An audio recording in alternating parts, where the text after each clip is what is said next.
The following presentation is a rebroadcast of the 10 News and Family Health Centers of San Diego Spirit of the Barrio Mayoral Debate. These debate questions were drafted beforehand by Family Health Centers of San Diego. We will not be taking questions from the audience. All three candidates, you have an allotted time that I will specify with each question. Right here in front, you have your timekeeper. The green card is your go. The yellow card means you have 30 seconds, and the red card, of course, means zip it up. We got to move on. I will allow time for rebuttal if it is warranted, okay? We promise to get everybody out of here by 1 o'clock.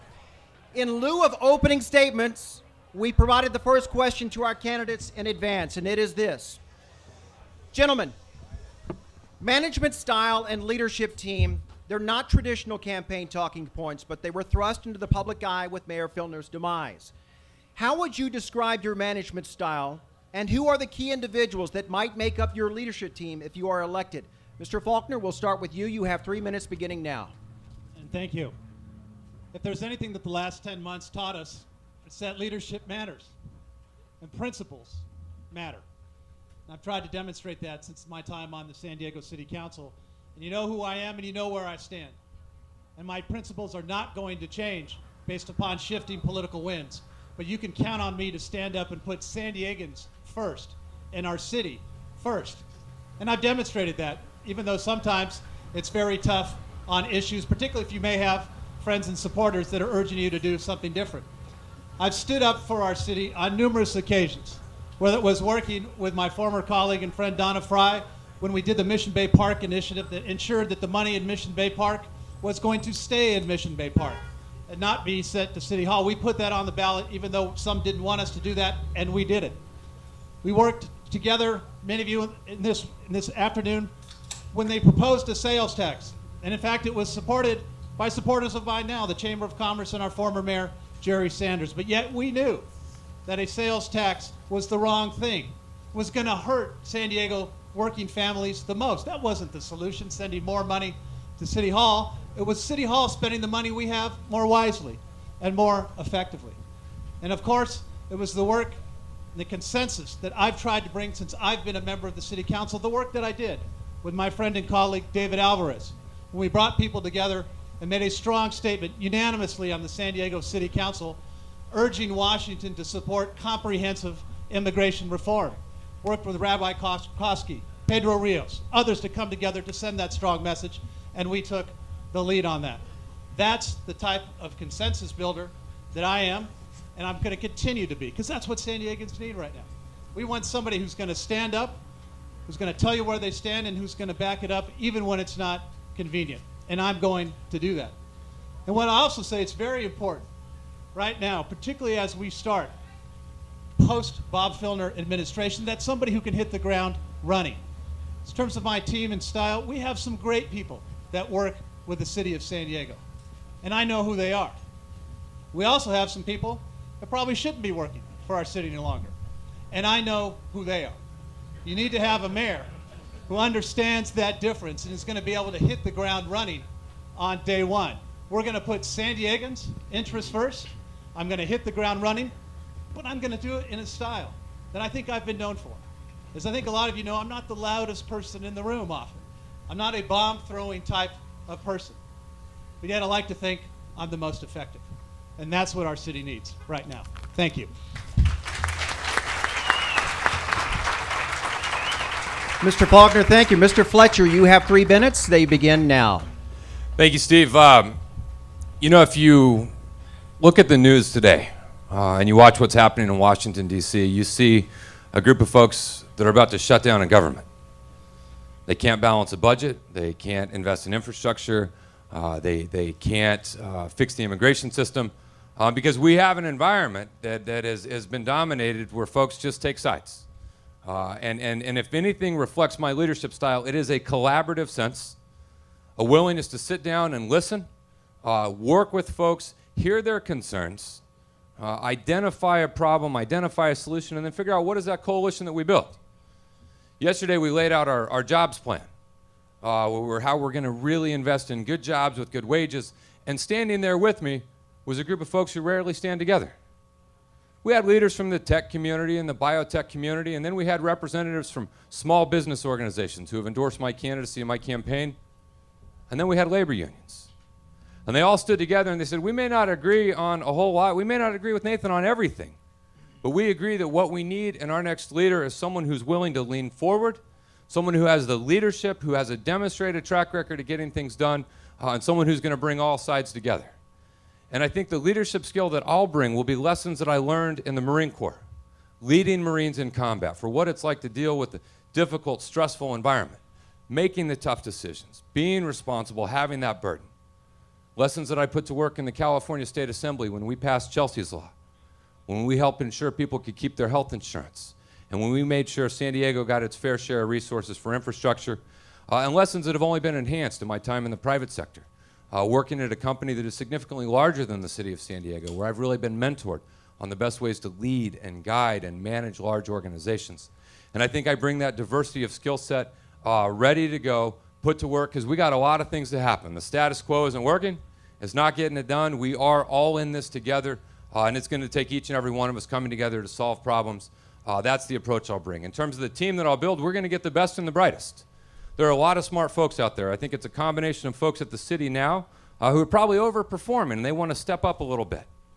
Then I think there's some folks we want to keep. I suspect there's some that left. They got frustrated. Over the last decade, as they haven't seen things get done, we want to bring them back.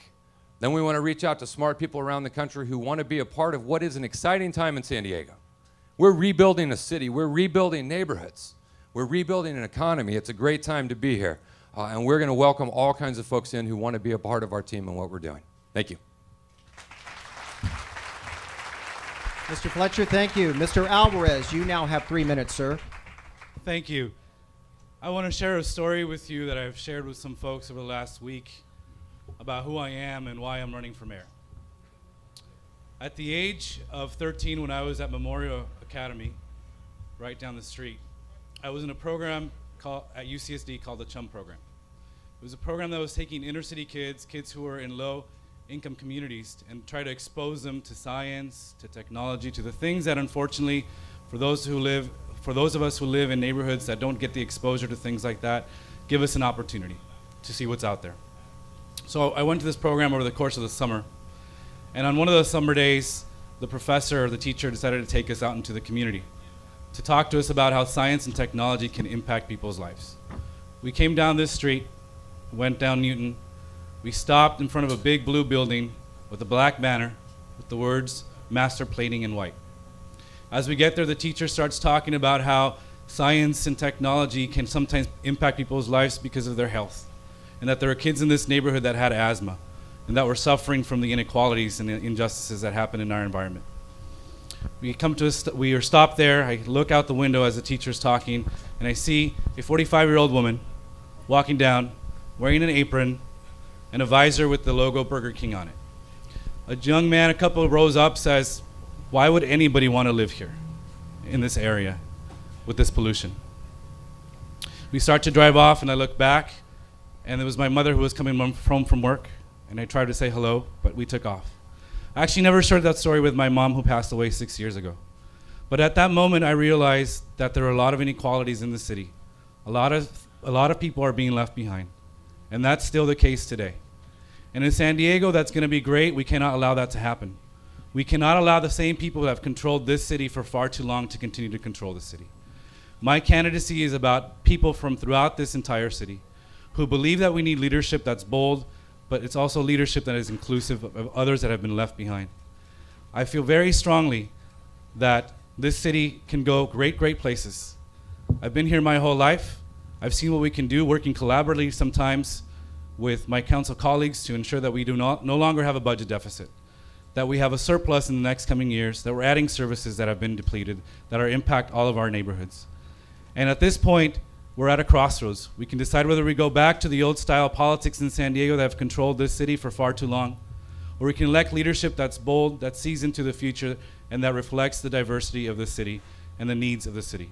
That's what I present to you. And as far as management goes, we've got some great people. We've got Bo Fulton, planning director, one of the best in the country, probably the best. We've got Jeff Sturak, who leads our budget and finance department. He's great at that. We got Marcy Steyer in the Public Utilities Department. We've got great people that I've worked with throughout the years, and we'll ensure that we keep them and we do better by the city. Mr. Alvarez, thank you.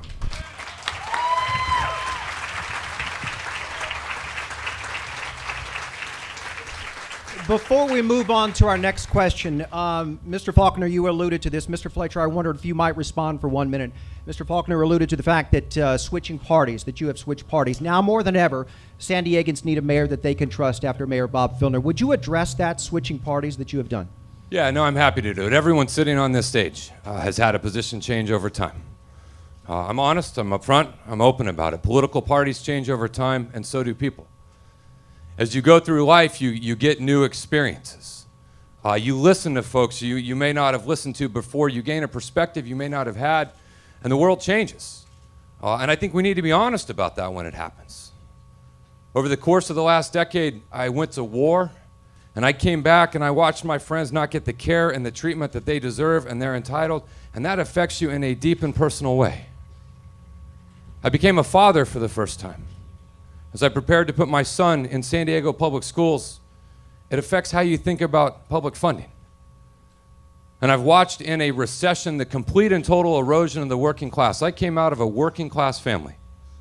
And in a supposed recovery, we've watched the average hourly wages of American workers go down. Those are things that change you. And I think we ought to be upfront and honest with folks and tell them, but in closing, what doesn't change and what will never change is that willingness to work with everyone out there, regardless of party, regardless of group, regardless of who you support in an election, to figure out how do we all together move our city forward, because that is the ultimate question for the next mayor. Who has the leadership and the drive and the ability to bring people together behind a vision and move us forward? And that's what our city needs. Mr. Fletcher, thank you for addressing that. Okay, moving on now. You will have 2 minutes to respond to this question. Mr. Fletcher, we'll start with you. There have been several published stories about slow emergency medical response times by City Fire Department and the city's ambulance provider in underserved communities of San Diego. If elected mayor, what would you do to improve this situation? Sir, you have 2 minutes. Yeah, when the San Diego firefighters recently endorsed me, we came to a fire station not far from here. Because the reality is, in some neighborhoods in San Diego, that first responder is there in less than 7 minutes. And in some neighborhoods, it takes over 9.5. And that is immoral. There is nothing in the neighborhood you live in that says that you have to wait longer for a first responder, and it's an inequity that's prevalent in a lot of areas, not just public safety. And we'll be releasing a public safety plan over the course of this campaign. But before we get to that, there's been a lot of stories about the negativity of the era we came out of, and a lot of predictive stories about how negative and personal this campaign is going to be. But it doesn't have to be that way. And as San Diegans, I think you deserve a campaign focused on the issues with candidates talking about their ideas. And I'm here today to pledge to you today that my campaign will talk about me, my ideas, my vision for the future, and will not attack either of these other two gentlemen who are fine men who care about our community. I'll also call on every organization that's endorsed me to do the same, and I will publicly denounce any group affiliated with me that doesn't do that, because you deserve a campaign about the future of our city. And I'm taking that pledge here today, and I'm asking the other two members here on stage to take the same pledge with me, and let's have a campaign about ideas and about the future and about our ideas and not about each other. Mr. Fletcher, thank you. Mr. Alvarez, you are next. You have 2 minutes, sir. I want to address the question, which is really important. The inequities that have occurred in this community are very real, and the data shows that. And you're going to have to elect a mayor, and you have a choice. A mayor that's reflected that over the history, not just as a council member, not just in this campaign pledge or in this campaign, but over the several years before that, in the work that we each have done. We take sides because we are individuals, and we decide whether we feel strongly or in favor or opposed to something. That's the reality. We also all do compromise. We've done it already. Kevin and I have compromised many, many times. That's why you see united votes on the council. Sometimes there's party splits, and there's difference of opinions. We've got values, but you never compromise your values, and that's what I will never do. And when it comes to this fire station issue, I was leading a report called the Citygate Report. It's very important that we get a chance to review that if you do.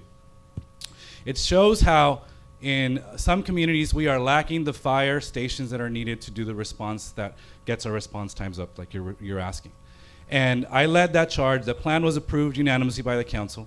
I worked with Marty Emerald, who's the chair of the Public Safety Committee, to ensure that we use data. We've got to use data to make decisions of the city, not to give political favors as has been done in the past, but use data that shows that if we do one thing, it's going to result in a positive reaction out in the city and in the community. And the Citygate report is the way to do that. It tells us that Home Avenue is a station that needs to be built, and it's got to be a priority. And guess where that is? In the low-income community. There is no coincidence in what's happened in the city that we've neglected neighborhoods. And it shows by the data that we have, whether it's the Citygate report, or where our roads are the worst, or where we're most park deficient, and all the other things that we value and we measure as we decide how great our city is. And so we gotta use that information that we have to ensure that our decision making is based on that. Thank you. Mr. Alvarez, thank you. Thank you. Mr. Faulconer, 2 minutes. Well, David's right on the mark on that. And he has been a leader, particularly on the Citygate report. And I give him credit for the work that he's done. Every San Diego, no matter where you live, deserves to feel confident that when you dial 911, you are going to get an emergency response with the best and the brightest first responders and the best trained. And that Citygate report, as David alluded to, pointed to holes and gaps. And some of the gaps are in southernmost parts of our city that need fixing. And it's a combination of issues. It's, yes, we need to move forward on numerous fire stations that have been called for that haven't been built. And to have the council have the will, particularly the political will, to fund them and to move forward with the capital that needs to be done. It's also incumbent upon us to think outside the box and creatively what other cities are doing, and in fact, what that very report suggested in terms of having some strike teams and pre-positioning in other parts of the city before we're able to build those fire stations that we move forward. And I strongly support that. That's incredibly important to us, particularly on the fire rescue department. And we will get there. We will come together as a city. What's also important on the issue of public safety, and something that I have been outspoken about, is the desperate need that we have right now in our San Diego Police Department for recruitment and retention of our officers. David and I worked hand in hand on that. And for the first time, our council unanimously sponsored a retention program that actually, as we speak today, the results of that are hitting the pocketbooks of all of our officers just today. That's a great first start. We need to do more. You're going to hear me talk a lot about that because we invest so much of our time, energy to not only recruit, but to retain the best men and women that we can of the police department. We're going to ensure that we move forward with just the 1 year that we've done, but move forward and support the entire 5-year plan for our San Diego Police Department. Thank you.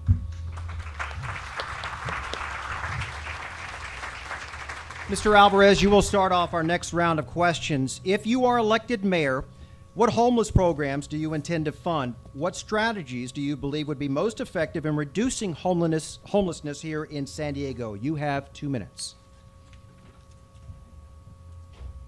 Thank you. In my senior year in high school, I had the unfortunate incident of losing our home right down the street here on Newton. I was taken in by a family friend of childhood. We went to school together. My parents had to go live with my siblings, and I was taken in by that family. So I've been in that situation where you don't have a home.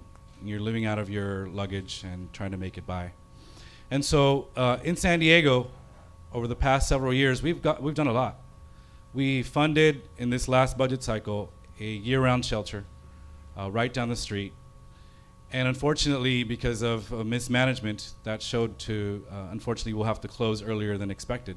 Nonetheless, we took that bold decision that had not been done before.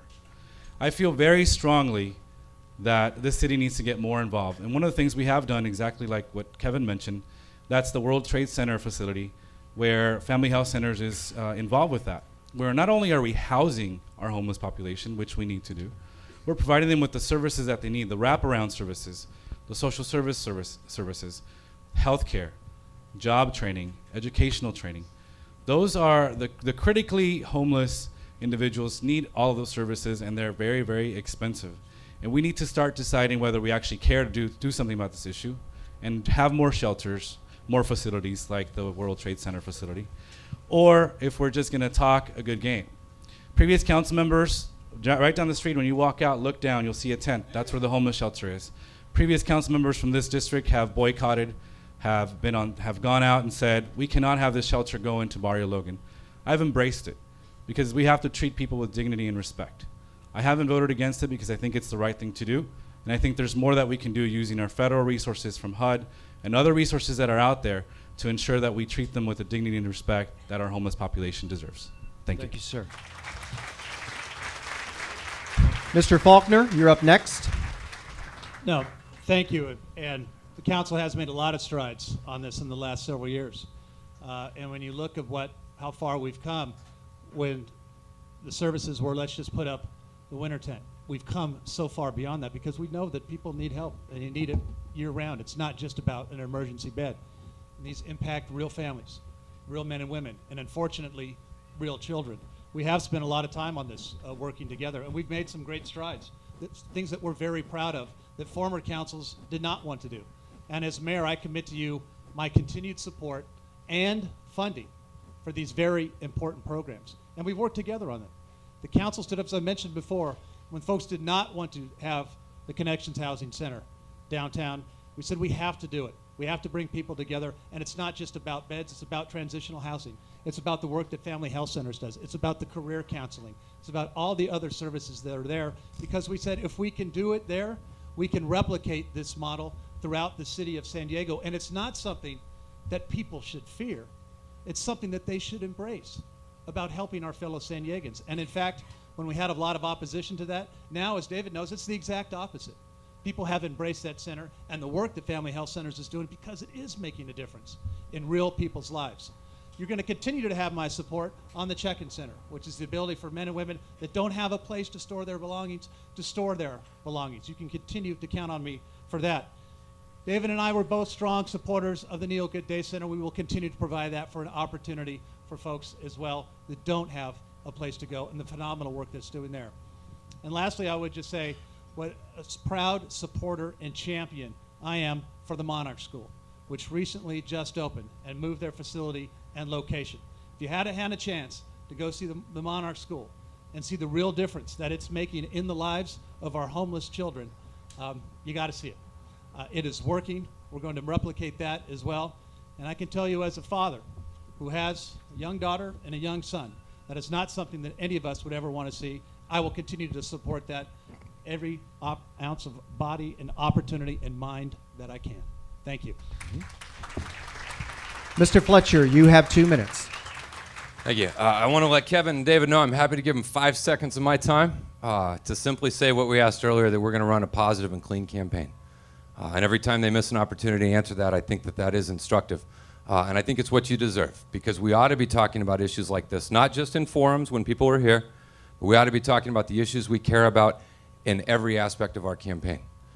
I first really became involved in the homeless issue when I came back from Iraq at the end of 2004.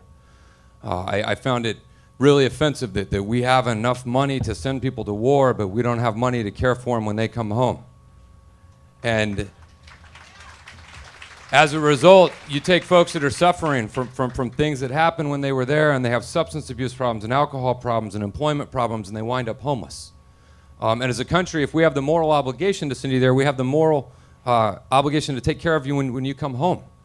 And so as I went out doing the surveys, looking for homeless veterans, I came across an entirely new aspect of life where you saw folks who were out there. You saw families that 3 weeks before weren't homeless.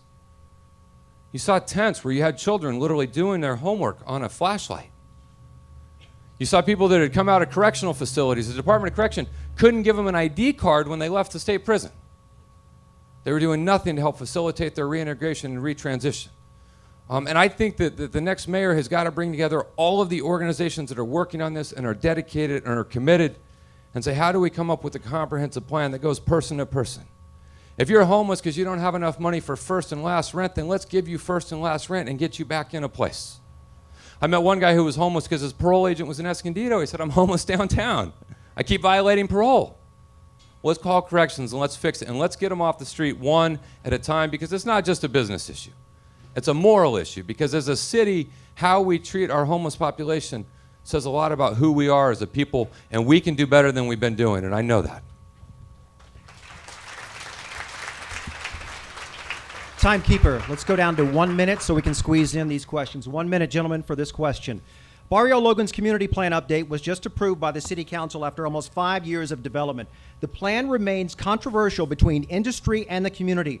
Plus, new zoning changes may take decades to implement due to existing uses being grandfathered. What is your plan as mayor to resolve this outstanding controversy, and how can the city help expedite the zoning changes? We'll begin with you, Mr. Fletcher. Yeah, I think in so many ways this is an issue of what I described earlier. This is a problem that's lingered for decades, and the current council's not getting it done. If you look now, you see a plan that was passed, and now you see an industry that's going to put a referendum on the ballot, which means the entire city is going to weigh in and make the decision for this community. And I don't buy the notion that it is incompatible. Other cities with ports have managed to protect residents and protect communities and protect their health. And they've also managed to make sure that we have an economy where people can get good jobs. And so what I would call on is for the people to get back at the table. I'd call for both of these gentlemen who represent different sides of this, even though the community is not united, to call on the stakeholders, come back to the table, find an agreement that works so the entire city doesn't have to get put through another election with another divisive ballot measure. Let's get it done. This is possible. This is a perfect example of the status quo not dealing with the problem, not solving a problem, not confronting it. It's been 30 years. It is past time. We need to see some leadership from our city leaders now. Mr. Alvarez, you have 1 minute, sir. I take extreme exception to what Mr. Fletcher just said.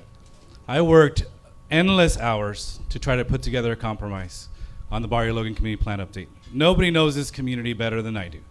Not only did I grow up here, do I represent this area, not only do I have family that works in those shipyards that have the great jobs in the maritime industry, but this community has exactly what Mr. Fletcher just said. It's been left behind, it's been neglected, and it's been mistreated.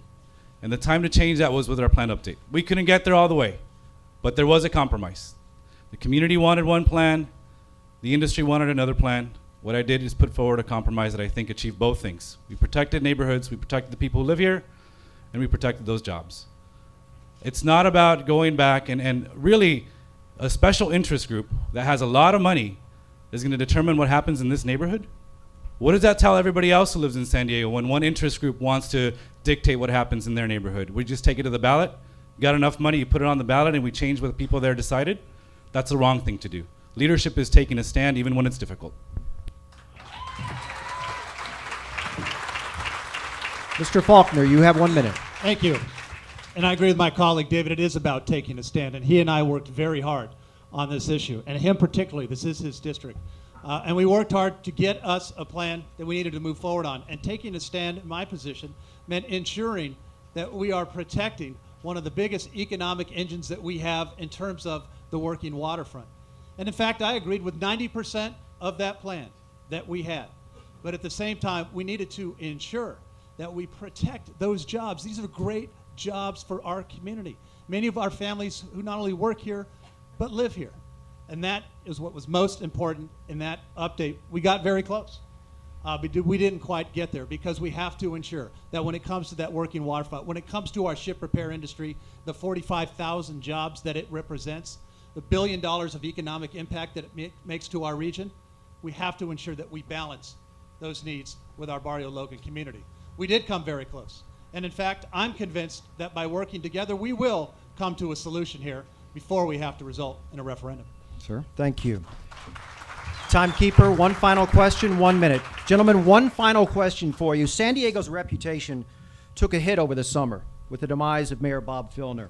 What's the first thing you will do if elected mayor of San Diego to restore our reputation as America's finest city? Mr. Faulconer, we'll begin with you.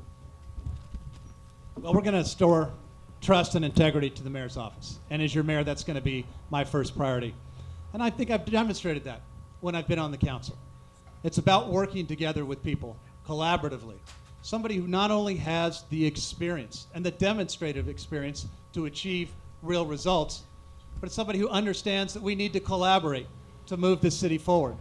And that's what I've done since I've been on the council. And that's what our city needs right now.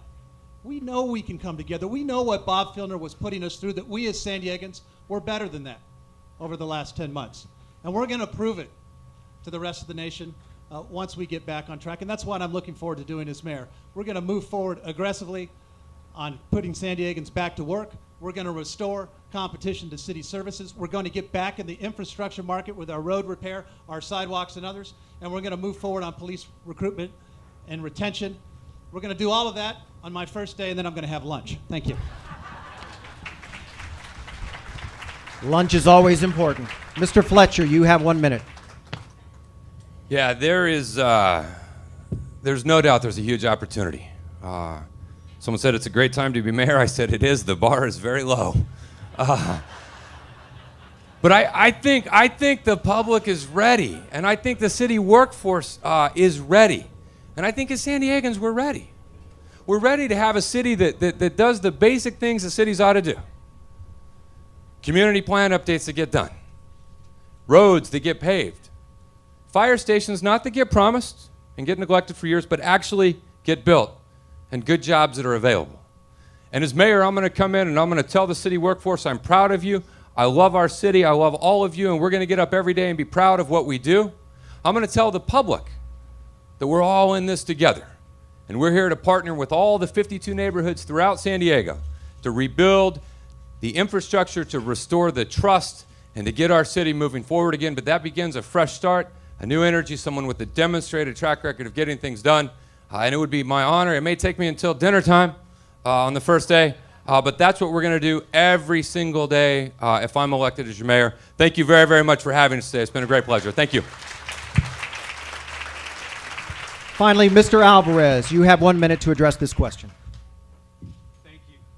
Thank you very much. There's a lot of work to be done in the city, a ton of work. And it starts with making sure that people are respected from all the backgrounds that they have, that our workforce is respected for the hard work that they do, and that colleagues on the council, because they will still be colleagues when I'm mayor, we're working together. We've done that before. This is not about campaign pledges. You gotta look at people's record. What does that record reflect?